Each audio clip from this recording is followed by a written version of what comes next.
नमस्कार मेरे प्यारे विद्यार्थियों, मैं दृश्य शर्मा आपका एक बार फिर स्वागत करता हूं आपके अपने चैनल शर्मा जी का अड्डा में। इस वीडियो में हम पेपर फर्स्ट की फर्स्ट यूनिट की बात करने जा रहे हैं, जिसका नाम है स्थिर वैद्युत की, जिसको हम इंग्लिश में इलेक्ट्रोस्टैटिक्स या स्टैटिक इलेक्ट्रिसिटी बोलते हैं। इस यूनिट में हम 4 चैप्टर कवर करने वाले हैं। पहला चैप्टर वैद्युत आवेश तथा क्षेत्र, दूसरा चैप्टर वैद्युत फ्लक्स तथा गॉस की प्रमेय, तीसरा चैप्टर वैद्युत विभव, चौथा चैप्टर संधारित्र तथा परावैद्युत। तो इस यूनिट की बात करने से पहले हम इसके मोस्ट इंपॉर्टेंट टर्म्स के बारे में बात कर लेते हैं, जिससे कि यूनिट को हमें समझने में बहुत आसानी होगी। तो पहला टर्म है आपका वैद्युत की, जिसे हम इंग्लिश में स्टैटिक बोलते हैं। तो भौतिक विज्ञान की वह शाखा जिसमें हम वैद्युत आवेश का अध्ययन करते हैं, वैद्युत की कहलाती है। फिर आता है आपका स्थिर वैद्युत की, जिसे हम स्टैटिक इलेक्ट्रिसिटी और इलेक्ट्रोस्टैटिक्स बोलते हैं, जो कि हमारी फर्स्ट यूनिट है। तो वैद्युत की वह शाखा जिसमें हम स्थिर आवेश तथा उनके बीच होने वाली क्रियाओं का अध्ययन करते हैं, वो हमारी स्थिर वैद्युत की कहलाती है। फिर आता है आपका गतिक वैद्युत की, जिसे हम करंट इलेक्ट्रिसिटी बोलते हैं, जो कि हमारी सेकेंड यूनिट है। तो वैद्युत की वह शाखा जिसमें हम आवेश की गतिक अवस्था का अध्ययन करते हैं, इस गतिक वैद्युत की कहलाती है। तो सेकंड यूनिट की हम अदर वीडियो में डिटेल में बात करेंगे। हम बात करते हैं फर्स्ट यूनिट की, लेकिन थोड़ा सा हम दोनों में अंतर समझ लेते हैं कि फर्स्ट यूनिट और सेकंड यूनिट में हमारा अंतर क्या है। कि स्थिर वैद्युत की में हम बात करते हैं स्थिर आवेश की, यानी जो हमारा आवेश होता है वो स्टेडी स्टेट में होता है, यानी यहाँ पर जो इलेक्ट्रिसिटी प्रोड्यूस होगी वो हमारी स्थिर आवेश के कारण होगी। और गतिक वैद्युत की में जो हमारा आवेश होता है वो गतिक अवस्था में होता है, यानी यहाँ पर जो इलेक्ट्रिसिटी प्रोड्यूस होगी वो हमारी आवेश की गतिमान होने के कारण होगी। यहाँ पर आवेश गतिमान होता है और यहाँ पर आवेश स्थिर होता है, यानी यहाँ पर स्थिर आवेश के कारण इलेक्ट्रिसिटी उत्पन्न होती है और यहाँ पर गतिमान आवेश के कारण यानी आवेश की गति के कारण इलेक्ट्रिसिटी उत्पन्न होती है। तो तीनों परिभाषाओं को देखते हुए हमने एक मोस्ट इंपॉर्टेंट टॉपिक के बारे में डिस्कशन किया कि वैद्युत आवेश। पूरे तीनों परिभाषाओं में वैद्युत आवेश की बात कर रहे हैं। तो वैद्युत आवेश क्या होता है, जो कि हमारा पहला चैप्टर ही ये है कि वैद्युत आवेश तथा क्षेत्र। तो हमें पूरे चैप्टर को समझने के लिए वैद्युत आवेश का समझना मोस्ट इंपॉर्टेंट है। और वैद्युत आवेश को अगर हमने डिटेल में समझ लिया तो पूरे चैप्टर को कवर करने में बहुत आसानी होगी। तो आइए हम बात करते हैं वैद्युत आवेश की। वैद्युत आवेश की उत्पत्ति सर्वप्रथम यूनानी दार्शनिक थेल्स तथा इंग्लैंड के डॉक्टर गिलबर्ट ने की थी। वैद्युत आवेश को एक सिंपल एग्जाम्पल के थ्रू समझ सकते हैं। इसके लिए हम एक स्केल लेते हैं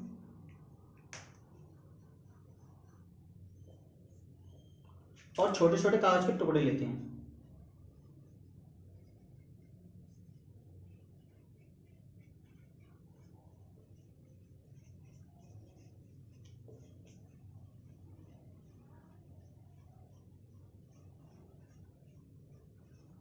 जब स्केल को कागज के टुकड़ों के पास लेकर आया जाता है तो इनमें कोई क्रिया नहीं होती है, इनमें कोई भी क्रिया नहीं होती है।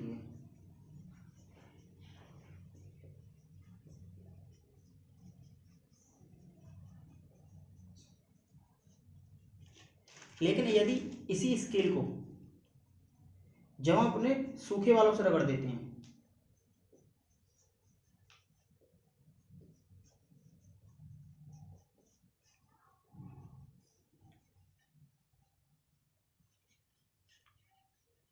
जब हम स्केल को सूखे वालों से रगड़ देते हैं और तब कागज के टुकड़ों के पास इस स्केल को लेकर जाते हैं, तो क्या होता है, कागज के टुकड़े इस स्केल से चिपक जाते हैं।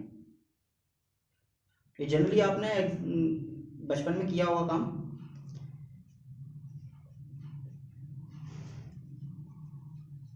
तो कागज के टुकड़े होते हैं वो स्केल से चिपक जाते हैं।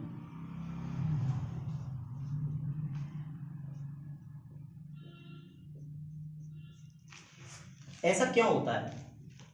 ऐसा इसलिए होता है क्योंकि रगड़ने के बाद जो स्केल होता है वो आवेशित हो जाता है। स्केल आवेशित हो जाता है।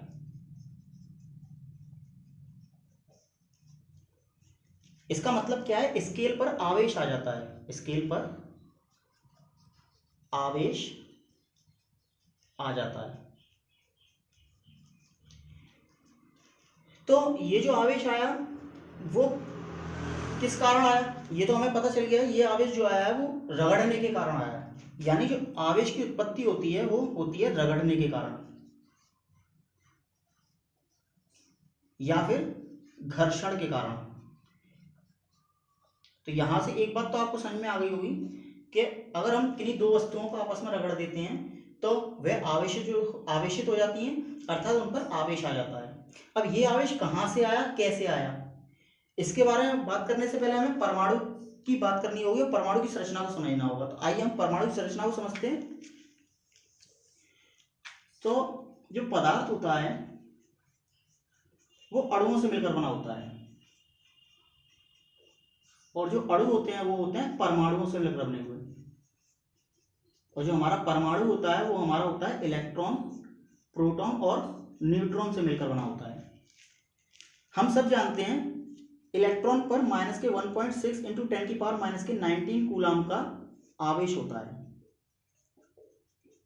और प्रोटॉन पर सेम प्लस का 1.6 इंटू 10⁻⁻19 कूलाम का आवेश होता है। और जो हमारा न्यूट्रॉन होता है वो हमारा आवेशहीन होता है, यानी इस पर कोई आवेश नहीं होता है। तो जब हम बात करते हैं आवेश की, तो जो इलेक्ट्रॉन होता है ये आवेश के लिए जिम्मेदार होता है।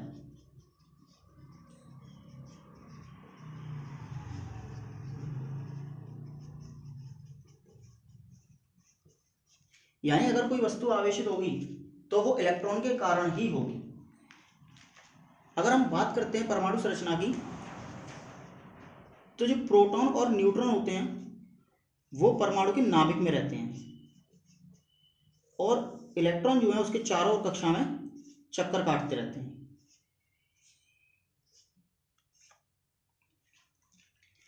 तो प्रोटॉन और न्यूट्रॉन को नाभिक से निकालना बहुत ही कठिन है, लेकिन इलेक्ट्रॉन को निकालना आसान है। तो इलेक्ट्रॉन ही जिम्मेदार होता है किसी वस्तु को आवेशित करने के लिए, या फिर किसी वस्तु पर आवेश लेने के लिए इलेक्ट्रॉन ही जिम्मेदार होता है। तो अब इलेक्ट्रॉन कैसे जिम्मेदार होता है इसके बारे में बात करते हैं एक एग्जांपल के थ्रू।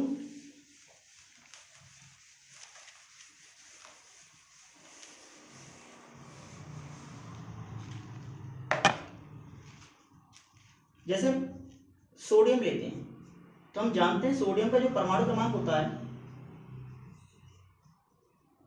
वो 11 होता है, और परमाणु क्रमांक जो होता है वो प्रोटॉनों की संख्या के बराबर होता है।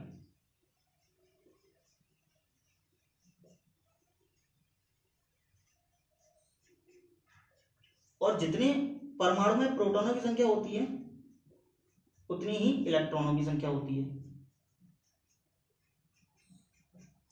तो अगर हम 11 का इलेक्ट्रॉनिक विन्यास बनाते हैं तो 2, 8 और 1 बनेगा।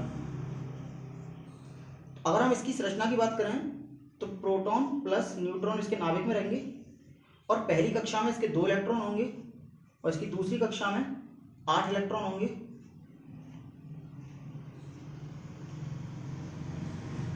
और इसकी तीसरी जो कक्षा होगी उसमें 1 इलेक्ट्रॉन होगा।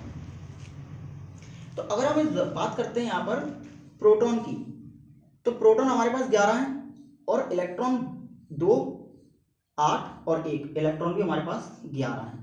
तो जब प्रोटॉन और इलेक्ट्रॉनों की संख्या बराबर होती है, जब प्रोटॉन और इलेक्ट्रॉनों की संख्या बराबर होती है तो परमाणु पर पॉजिटिव और नेगेटिव चार्ज इक्वल होता है। तो यहाँ पर हम क्या कहेंगे कि जो आवेश होता है वो समान है, यानी जो प्लस है उतना ही माइनस है। तो जो परमाणु होता है वो हमारा विद्युत उदासीन होता है। जो परमाणु होता है हमारा विद्युत उदासीन होता है। विद्युत उदासीन होने का मतलब ये नहीं कि वस्तु पर आवेश नहीं है, आवेश है, लेकिन जितना पॉजिटिव है उतना ही नेगेटिव है। अब वस्तु आवेशित कब होती है?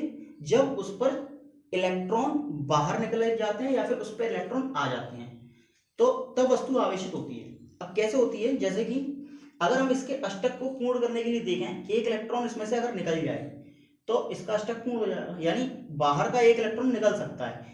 अब इसके जो अंदर वाली कक्षा है ये 8 इलेक्ट्रॉन है। अब 8 इलेक्ट्रॉन को निकालना बहुत कठिन काम है, क्योंकि वो स्थायी कक्षा है, क्योंकि 8 इलेक्ट्रॉन में जिसमें होते हैं वो स्थायी कक्षा होती है, उसमें से इलेक्ट्रॉन निकालना कठिन होता है। लेकिन जो बाहरी कक्षा है उसमें एक ही इलेक्ट्रॉन है, तो ये वाला इलेक्ट्रॉन निकालना बहुत आसान होगा। तो अगर बाई चांस ये इलेक्ट्रॉन निकल जाता है तो हमारे पास जो परमाणु बनेगा उसमें नाभिक में प्रोटॉन तो 11 ही होंगे, नाभिक में प्रोटॉन तो 11 ही होंगे, लेकिन जो पहली कक्षा होगी उसमें 2 इलेक्ट्रॉन होंगे, दूसरी कक्षा में 8 इलेक्ट्रॉन होंगे। 1 2 3 4 5 6। तो अब अगर मैं इसमें इलेक्ट्रॉनों की संख्या पूछूं आपसे, तो इलेक्ट्रॉनों की संख्या आपकी होगी 10। इलेक्ट्रॉन की संख्या होगी आपकी 10, लेकिन प्रोटॉनों की संख्या आपकी है 11। तो यहां पर आपने क्या देखा कि एक प्रोटॉन ज्यादा है और प्रोटॉन पर पॉजिटिव चार्ज होता है, यानी हमारा जो ये परमाणु है ये बनेगा Na। अब हमारे पास क्या ज्यादा है, एक प्रोटॉन ज्यादा है, प्रोटॉन पर पॉजिटिव चार्ज होता है तो ये हमारा हो जाता है प्लस चार्ज। तो हमारा ये जो इलेक्ट्रॉनिक विन्यास बना ये 2 और 8 ये बना Na प्लस का। तो यहां पर हमने क्या देखा कि इलेक्ट्रॉन निकल जाने से इस पे एक प्लस चार्ज आ गया। यानी यहां से हमने क्या सीखा, यहां से हमने सीखा कि अगर किसी परमाणु से इलेक्ट्रॉन निकल जाता है तो उस पर प्लस चार्ज आ जाता है। यदि किसी परमाणु से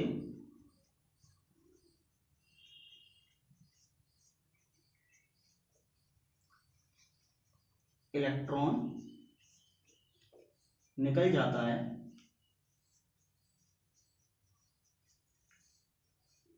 या इलेक्ट्रॉन की कमी हो जाती है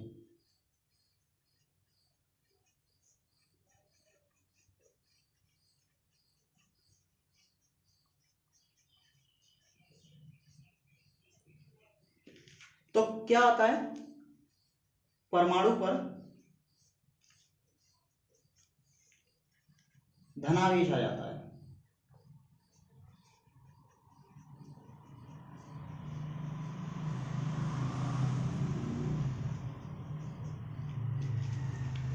अब एक और एग्जांपल की बात करते हैं, जैसे क्लोरीन ले लेते हैं। तो क्लोरीन का परमाणु क्रमांक आप जानते हैं क्या होता है, 17।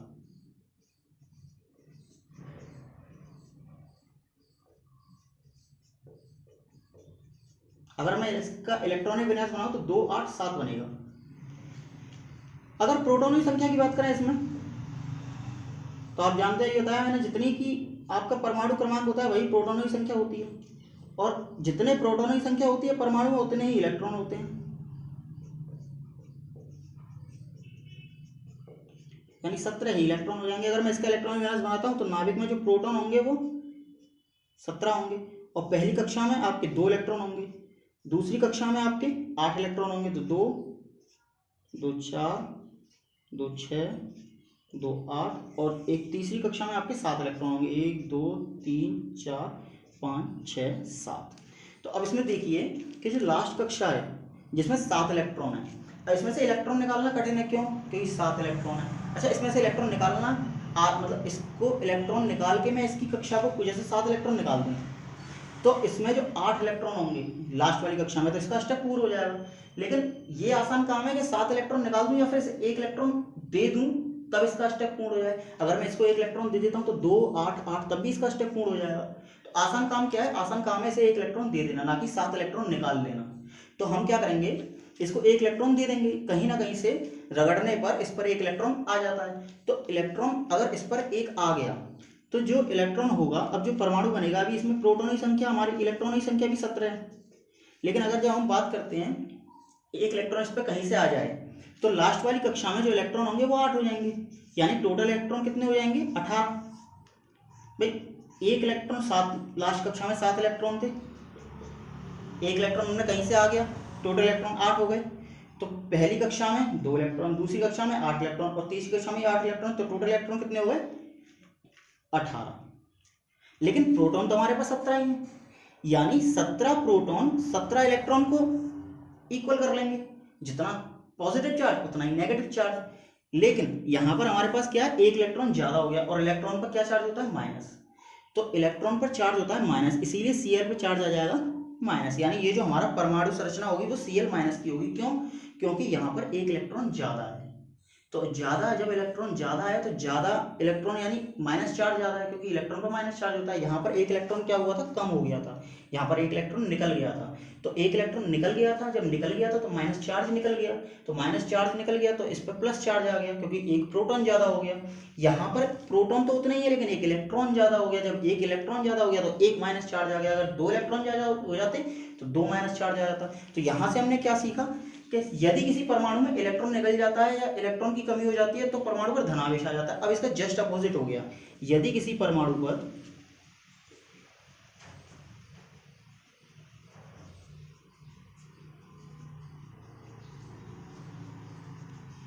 इलेक्ट्रॉन आ जाता है या इलेक्ट्रॉन की अधिकता हो जाती है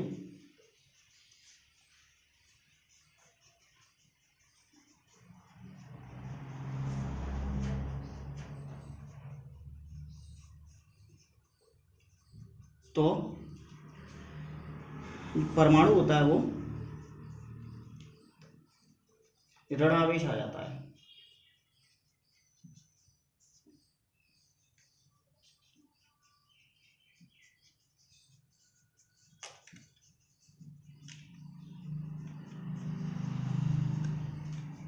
तो आपने यहां से क्या सीखा?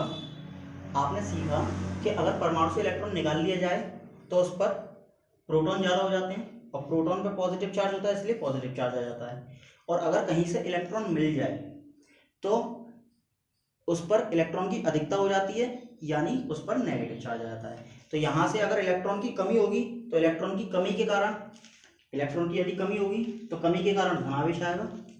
अगर इलेक्ट्रॉन की अधिकता होगी तो इलेक्ट्रॉन की अधिकता के कारण ऋण आवेश आएगा। तो ये दो नोट आप याद कर लीजिए, इलेक्ट्रॉन की कमी के कारण धनावेश आता है और इलेक्ट्रॉन की अधिकता के कारण ऋण आवेश आता है। तो अभी तक हमने सीखा कि इलेक्ट्रॉन की कमी के कारण वस्तु पर धनावेश आता है और इलेक्ट्रॉन की अधिकता के कारण वस्तु पर ऋणावेश आता है। तो अब अगर हम दो वस्तु को रगड़ते हैं, जैसे ए वस्तु लेते हैं और एक बी वस्तु लेते हैं, इसको आपस में रगड़ते हैं, तो हमें कैसे पता चलेगा कि किस वस्तु पर धनावेश आया और किस वस्तु पर ऋणावेश आया, अर्थात किस वस्तु से इलेक्ट्रॉन की कमी हुई और किस वस्तु से इलेक्ट्रॉन पर, मतलब किस वस्तु पर इलेक्ट्रॉन की अधिकता हुई।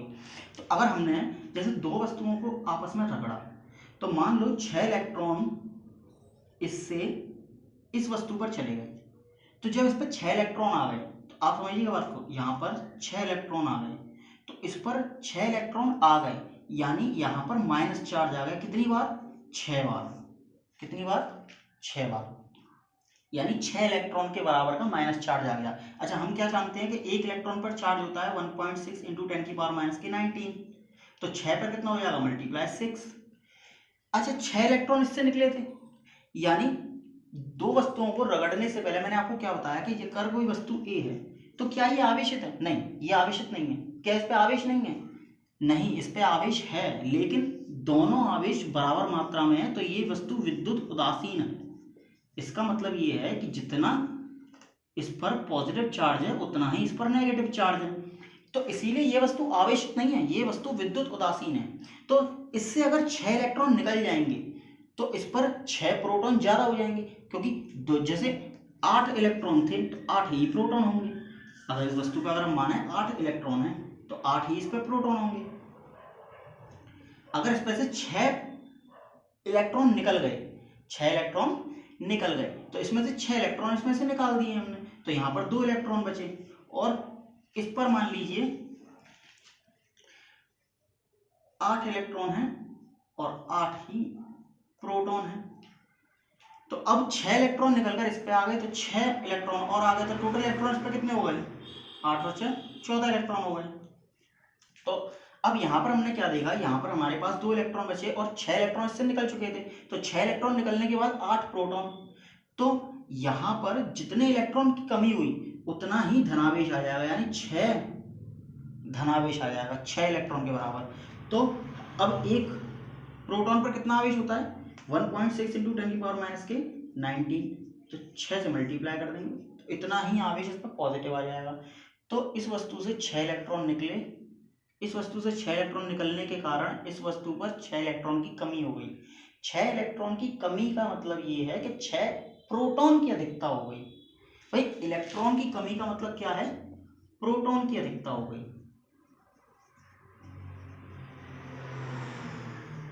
और इलेक्ट्रॉन की अधिकता का मतलब क्या है? प्रोटॉन की कमी हो गई। देखिए, अगर इलेक्ट्रॉन इस पर 6, अभी इस पर 8 प्रोटॉन थे और 8 इलेक्ट्रॉन थे, अगर मैंने 6 इलेक्ट्रॉन इसे दे दिए तो इस पर प्रोटॉन की कमी हो गई कि नहीं हो गई? तो इलेक्ट्रॉन की अधिकता का मतलब क्या है? प्रोटॉन की कमी हो गई। कितने प्रोटॉन की कमी हो गई? 6 प्रोटॉन की कमी हो गई, क्योंकि 14 इलेक्ट्रॉन को बैलेंस करने के लिए हमें 6 प्रोटॉन और चाहिए, तो 6 प्रोटॉन की इस पर कमी हो गई ना, तो जितनी कमी हो गई उतने ही आवेश आ गया इस पर 6। अब इलेक्ट्रॉन की अधिकता के कारण कौन सा आवेश आता है? ऋण आवेश आता है। इस पर इलेक्ट्रॉन अधिक आए थे, इस पर इलेक्ट्रॉन आए थे इस वाली वस्तु से, तो इस पर चार्ज आ गया माइनस के। 1.6 इंटू 10⁻⁻⁹ कूलम एक इलेक्ट्रॉन पर चार्ज होता है। कितने इलेक्ट्रॉन थे? 6 से। 6 इलेक्ट्रॉन थे, 6 से मल्टीप्लाई कर दिया। अब इस पर कमी हुई थी 6 इलेक्ट्रॉन की, तो इलेक्ट्रॉन की कमी के कारण धनावेश आता है। तो जितने कमी हुई, एक इलेक्ट्रॉन पर कितना आवेश होता है? 1.6 इंटू 10⁻⁹ कूलम। तो एक इलेक्ट्रॉन की कमी के कारण इतना आवेश होता है, लेकिन कितने इलेक्ट्रॉन की कमी हुई थी? इस पर 6, तो 6 से मल्टीप्लाई कर देंगे तो इस पर इतना आवेश आ जाएगा। तो इस पर टोटल आवेश आ जाएगा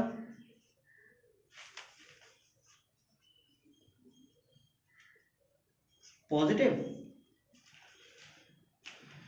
और इस पर आवेश आ जाएगा नेगेटिव। अब आप कहेंगे सर आपको पता कैसे चला कि ए से ही इलेक्ट्रॉन की कमी हुई, बी से क्यों नहीं हुई? तो ये डिपेंड करता है कि जैसे अगर हम परमाणु संरचना देखें तो ये लास्ट बैलेंस सेल है आपकी, तो यहां से इलेक्ट्रॉन निकालना आसान है बजाय इस वाली सेल के, इस वाली सेल के, है ना। तो यहां से अगर इलेक्ट्रॉन निकल जाएगा तो इसमें इलेक्ट्रॉन की कमी हो गई, यानी इस पर धन आवेश आ जाएगा। लेकिन अगर मैं इसको दूसरी वस्तु से रगड़ता हूं जिसकी भारी कोश में भी इलेक्ट्रॉन है, अगर मान लीजिए ये प्रोटॉन है इसके नाभिक में और इलेक्ट्रॉन प्रोटॉन एक दूसरे से बंधे रहते हैं आकर्षण बल से, मान लीजिए ये टाइटली बाउंड हो, ये प्रोटॉन जो बल लग रहा है नाभिक पर, नाभिक के कारण इलेक्ट्रॉनों पर बल लग रहा है, ये नाभिक से बहुत टाइटली बाउंड है, बंधे हुए हैं, लेकिन ये इतने टाइटली बाउंड नहीं है। तो इसमें से इलेक्ट्रॉन निकलना आसान होगा या इसमें से? तो जनरली सी बात है इसमें से इलेक्ट्रॉन निकलना आसान होगा, क्योंकि यहाँ पर जो इलेक्ट्रॉन है वो टाइटली बाउंड नहीं है। तो बस ये ध्यान रखने वाली बात है कि अगर ए में टाइटली बाउंड इलेक्ट्रॉन नहीं है तो ए से इलेक्ट्रॉन निकल जाएंगे, अगर बी में टाइटली बाउंड इलेक्ट्रॉन नहीं है तो बी से इलेक्ट्रॉन निकल जाएंगे। अच्छा, ये पता कैसे चलेगा? तो इसके लिए मैंने एक टेबल बनाई है आपके लिए कि इस टेबल में देखिए कि जो पहले आएगा, इसको रफ कर देता हूं मैं,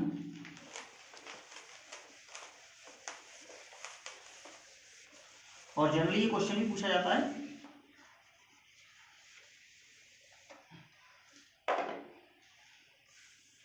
क्वेश्चन क्या होता है कि अगर बिल्ली की खाल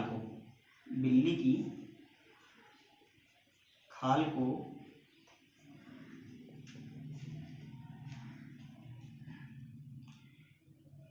कांच से रगड़ दिया जाए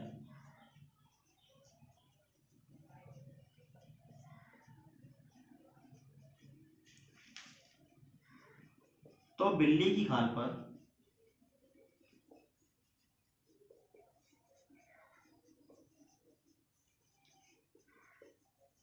कैसा आवेश उत्पन्न होगा? तो क्या देखा कि लिस्ट, आप इसको याद रखिए, लिस्ट पहला नंबर तो, और ये याद रखिए लिस्ट में जो पहले आता है, जो पहले आए वो धनावेशित होगा,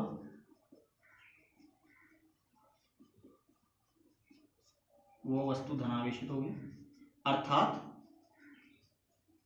उस पर धनावेश आएगा, उस पर धनावेश आ जाएगा। और जो लिस्ट में बाद में आएगी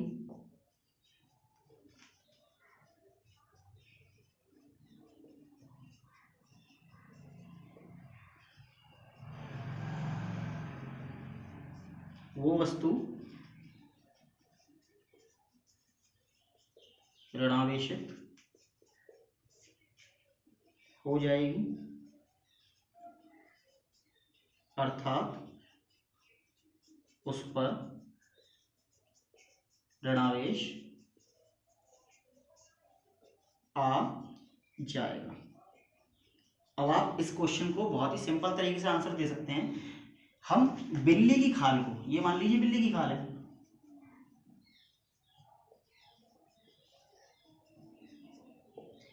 एक ग्लास रॉड यानी कांच की छड़ से रगड़ रहे हैं, ये आपकी कांच की छड़ है।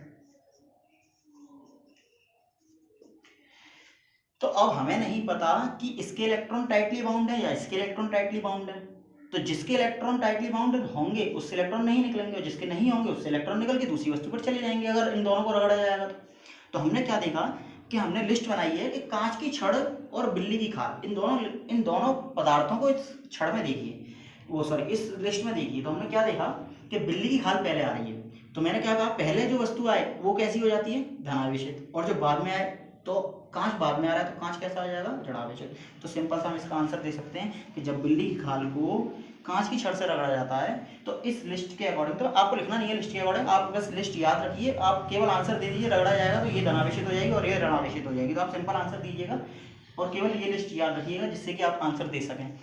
तो बिल्ली की खाल पहले आ रही है तो आपने तुरंत लिख दिया कि बिल्ली की खाल क्या हो जाएगी धनावेशित हो जाएगी, और कांच की छड़ क्या हो जाएगी ऋणावेशित हो जाएगी। अच्छा इसका मतलब क्या है कि धनावेशित कब होता है, धनावेश कब आता है जब इलेक्ट्रॉन की कमी हो जाएगी, यानी इलेक्ट्रॉन इसमें से इस ओर जाएंगे, इलेक्ट्रॉन किस ओर गति करेंगे बिल्ली की खाल से कांच की छड़ में गति करेंगे, यानी बिल्ली की खाल से इलेक्ट्रॉन निकलेंगे कांच की छड़ पर चले जाएंगे, तो इलेक्ट्रॉन इससे निकल गए इसीलिए ये धनावेशित हो गई, और इलेक्ट्रॉन इस पर आ गए इसलिए ये ऋणावेशित हो गई। इलेक्ट्रॉन की कमी धनावेशित, इलेक्ट्रॉन की अधिकता ऋणावेशित। अच्छा पता कैसे चला, ये लिस्ट से पता चला, ये आपको लिस्ट दे रखी है। अब ऐसे ही अगर मैं एक और एग्जाम्पल दूं आपको,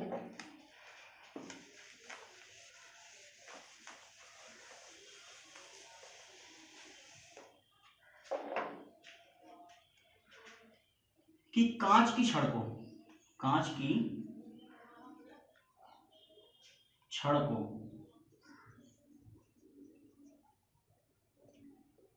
रेशम से रगड़ने पर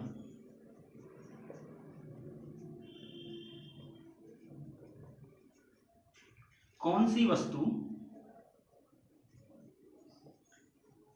ऋणावेशित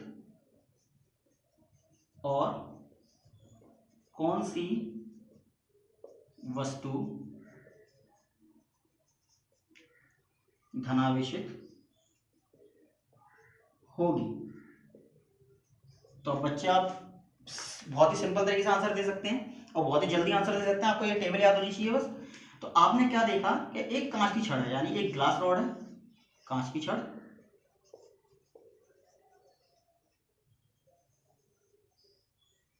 और एक जो कपड़ा है वो रेशम का कपड़ा, रेशम का कपड़ा आप जानती हैं। अब मैं इन दोनों को आपस में रगड़ रहा हूं तो कौन सी वस्तु धनावेशित होगी कौन सी वस्तु ऋणावेशित होगी, इसका मतलब ये है कि कौन सी वस्तु से इलेक्ट्रॉन निकलेंगे कौन सी वस्तु से इलेक्ट्रॉन आएंगे। तो बात करते हैं इस टेबल में, आपकी कांच की छड़ पहले आ रही है और रेशम बाद में आ रही है, तो कांच की छड़ पहले आ रही है, कांच की छड़ पहले आने का मतलब क्या है कि वो आपकी धनावेशित हो जाएगी, यानी कांच की छड़ पहले आएगी। अगर हम इसको आपस में रगड़ते हैं तो रगड़ने पर क्या होगा, कांच की छड़ आपकी धनावेशित हो जाएगी और रेशम आपका बाद में आ रहा है तो रेशम आपकी ऋणावेशित हो जाएगी। यानी ऋणावेशित होने का मतलब क्या है, इलेक्ट्रॉन की अधिकता, यानी साफ दिख रहा है कि इलेक्ट्रॉन का गमन कहां हो रहा है, कांच की छड़ से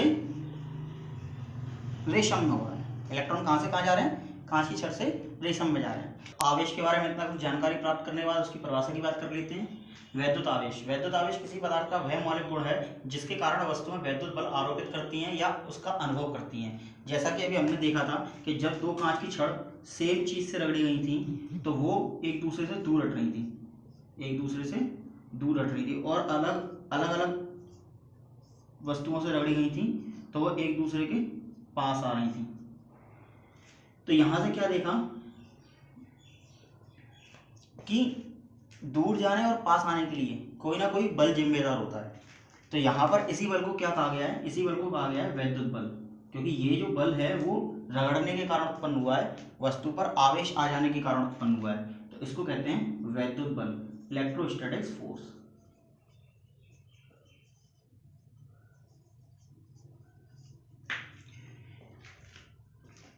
तो वैद्युत आवेश किसी पदार्थ का वह मौलिक गुण है जिसके कारण वस्तुएं वैद्युत बल आरोपित करती हैं या उसका अनुभव करती हैं। यह गुण पदार्थ को रगड़ने के कारण अथवा घर्षण के कारण उत्पन्न होता है। यह एक अदिश राशि है, इसे Q से प्रदर्शित करते हैं, इसका SI मात्रक कूलाम होता है जिसे C से प्रदर्शित करते हैं और इसकी विभव AT होती है। इसका फॉर्मूला होता है Q बराबर प्लस के NE, प्लस माइनस के NE।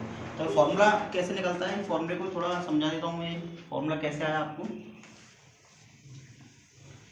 जैसा कि मैंने बताया था आपको, अगर दो वस्तुओं को हम रगड़ रहे हैं, ये A वस्तु है और ये B वस्तु है, और इन दोनों को हम आपस में रगड़ रहे हैं, तो इसका मतलब ये है कि किसी वस्तु से इलेक्ट्रॉन निकल के दूसरी वस्तु पर जाएंगे। मान लीजिए ए वस्तु से इलेक्ट्रॉन निकलकर दूसरी वस्तु पर जा रहे हैं, बी वस्तु पर, मान लो 6 इलेक्ट्रॉन निकल रहे हैं, तो 6 इलेक्ट्रॉन इस पर निकलने के बाद इस वस्तु पर जा रहे हैं, तो इससे निकल गए 6 इलेक्ट्रॉन, तो इस पर 6 पॉजिटिव चार्ज आ गया, और इससे इस पर आ गए तो 6 नेगेटिव चार्ज आ गया, तो इस पर आवेश हो गया प्लस के 6e, इस पर आवेश हो गया माइनस के 6e। तो 6 यहाँ पर अगर हम बात करें तो जरूरी नहीं है 6 इलेक्ट्रॉन निकले, 7 भी निकल सकते हैं। 7 इलेक्ट्रॉन निकलेंगे तो इस पे आवेश आ जाएगा प्लस के 7e, और इस पे आवेश आ जाएगा माइनस के 7e।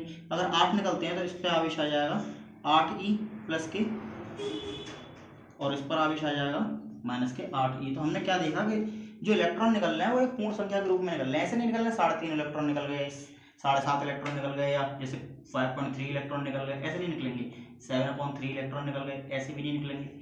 तो जो इलेक्ट्रॉन निकल रहे हैं वो पूर्ण संख्या के रूप में निकल रहे हैं। तो यहाँ से क्या पता चल रहा है हमें कि जो ये ई के साथ जो संख्या लगी हुई है पूर्ण संख्या है, तो इसको मैं कुछ भी मान सकता हूँ, ये तो कुछ भी हो सकती है, तो एन मैंने इसको एन मान लिया, एन बराबर 1 2 3 4 5 6 7 कुछ भी हो सकता है, तो जितने इलेक्ट्रॉन निकल रहे हैं उतनी ही संख्या रख देंगे हम। तो यहाँ पर हमने क्या कर दिया कि ई के साथ एक पूर्ण संख्या से मल्टीप्लाई कर दिया, वही हमारा आवेश होगा।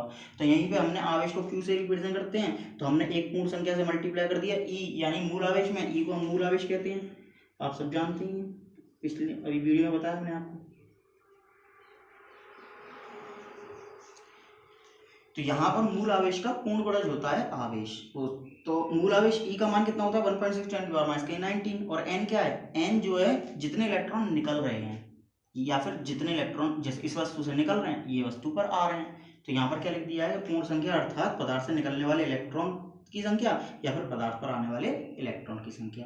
तो एन क्या है, नंबर ऑफ इलेक्ट्रॉन। तो यहाँ पर क्यू बराबर एन ई, ये प्लस माइनस ऐसे लगा है, प्लस माइनस क्योंकि यहाँ पर प्लस है, ये माइनस चार्ज है, तो दोनों ही आवेश, दोनों प्रकार के आवेश होते हैं, इसलिए यहाँ पर प्लस माइनस लगा दिया गया है। तो ये फॉर्मूला ऐसे बनता है। तो इसी के साथ मैं दृश्य शर्मा आपसे विदा लेता हूँ। आई होप आपको ये वीडियो पसंद आई होगी, तो प्लीज़ इस वीडियो को अपने फ्रेंडों के साथ ज़्यादा से ज़्यादा शेयर कीजिए ताकि वो भी इस वीडियो का लाभ उठा सकें। और अगर आप मेरे चैनल पर नए हैं तो प्लीज़ लाल बटन दबाकर मेरे चैनल को सब्सक्राइब कीजिए ताकि आगे आने वाली वीडियो को आपको नोटिफिकेशन मिलता रहे। जय हिंद, जय भारत।